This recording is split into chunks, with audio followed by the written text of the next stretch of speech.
So I happened to have a slow leak on my tire, and I noticed that there was a screw in it.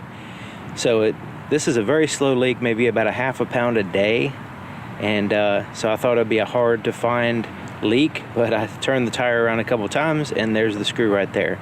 Now if you happen to have a slow leak and you can't visually see what it is, take some soapy water and spread it all over the tire, and all of a sudden you'll see a whole bunch of bubbles coming out of where the leak is. Typically you just have to make sure it has plenty of air in the tire.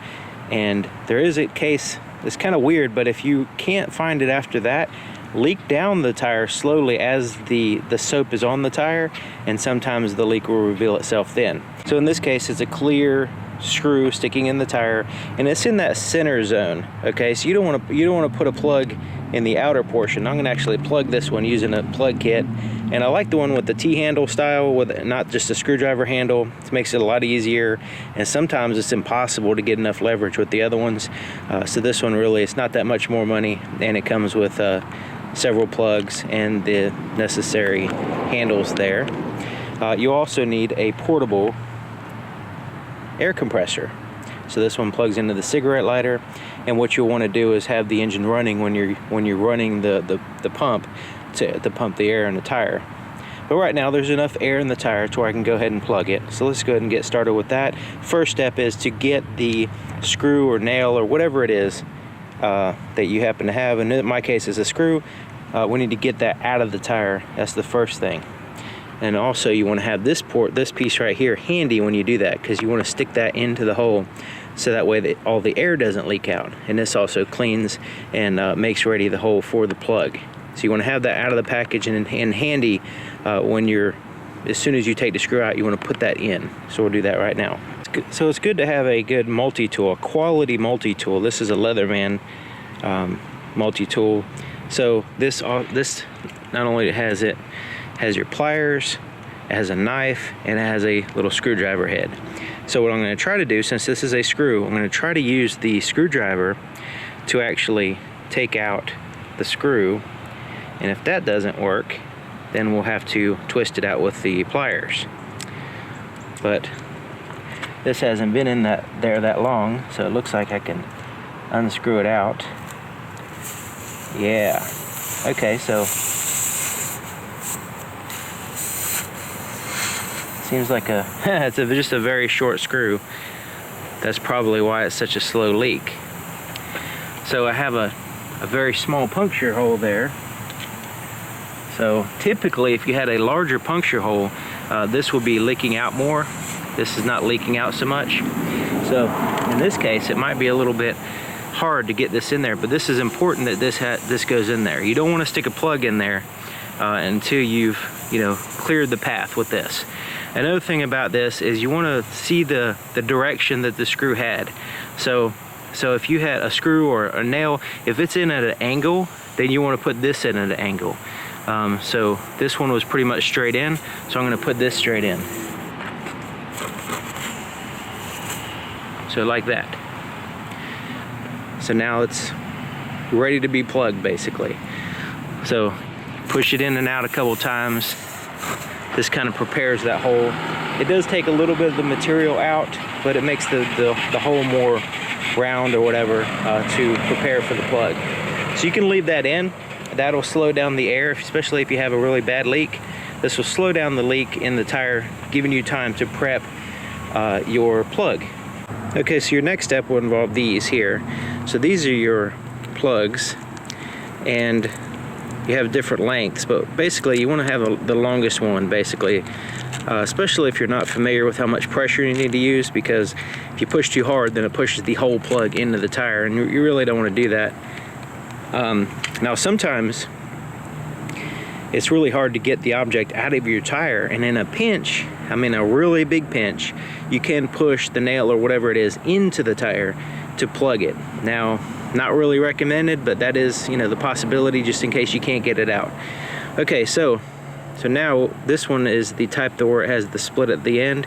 Some of them have it in the side, in which you have to unhook it when you pull it out. So there's the plug, and it's kind of like has this tar on it, so you have to kind of squeeze it kind of flat, and kind of move it in and out to get it started here through the strip. And then you get that side and you start pulling it through. Now it's important to get it about in the middle there, so that way you know, when you fold it over, or when it folds over, basically when it goes in the tire, then you have two even strands there, so not you get the full thickness of the plug. All right, so the next step is to coat this with a little bit of rubber cement that it comes with. So this kind of acts like a lubricant in a way, but it's actually, so it helps to, you know, just kind of put it around on the plug here. It also seals up the tire a little bit better too. I've put these plugs in without the cement, so it's not like a 100% necessity, but it sure does help putting in the plug. Okay, so this is the time in which you need quite a bit of leverage to push this plug in. So you'll need it angled appropriately. Also, you have to have enough air in the tire. So if the tire sinks down and doesn't have enough air, then this, as you push this in, it might not be able to push it in because it's pushing the tire in. But we still have about 20 pounds there of pressure. So I'm gonna go ahead and take this out. Now it's leaking air. So now we'll go ahead and push it right there and push. You'll get to this point right here where it starts to sandwich the plug. This is where it takes the most pressure, so go ahead and put your body weight into it, and you can actually see the rubber bending. All right, so once it goes in easy, you want to go ahead and stop. You want to get it about halfway in and have it sticking out, the end sticking out like that. You don't want to put it in too far and accidentally push it all the way in. Okay, so right there, this is a little bit further than halfway. So now you got to kind of snatch out on it, and then that way it slips out the end of the tool here, and then it's left the plug in the tire. Now what you can do now is test it with some water or soapy water or whatever to make sure that the seal, it's sealed up good. That's optional because these do a pretty good job. But the last step after you do all that is to cut the end. And you see those are sticking out quite a bit. A razor blade works best for this, but in my case I'm just going to use my multi-tool because that's what I have on hand, and it's very sharp, hasn't been used a whole lot as far as this blade. So I'll just use a multi-tool here and trim it off. Kind of saw it off. You don't want to put a lot of pressure on it because you'll want to slip and cut your tire or cut your hand or anything like that. And it doesn't have to be 110% flush because it can sandwich out a little bit, and also you want a little bit on this end. That way it kind of mushrooms out and keeps the plug in place. All right, so we still have about 20 pounds of pressure in the tire. So it's plugged, it's pretty much flush. And even if it's not flush, this will eventually wear down much faster than the rubber. So it will be flush as you drive. So right there looks fine to my eyes. And now we're gonna pump up the tire using the portable tire pump here. So I have the engine running so that way I don't drain my battery.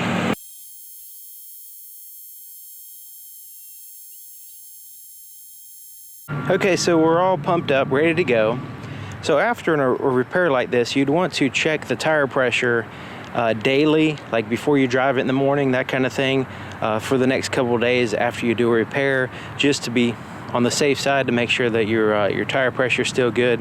If you have the tire pressure monitoring system in the vehicle, it's a good idea to check that as well. But a physical test with a gauge would be ideal. But you notice this was done on the front wheel. So I was able to turn the wheel to find the obstruction and to repair it. Not so easy on the back. So if you have a problem on the back tire, what you can do, there's basically two options. One is you can take the tire off, jack the vehicle up, take the tire off, find the obstruction, repair it, and then put the tire back on. In a pinch, if you really needed to, you can place the nail or whatever it is right back here and lay on the ground, and you can get enough leverage to put a plug in it right here. So right around in this area here. So laying on the ground, I've been able to do this, get enough leverage to plug it from the rear. Now you have to lay on the ground, so if you're in the mud or whatever, that's just the way it is. But that's a way of plugging it in the back. Otherwise you have to take tire off in order to do it.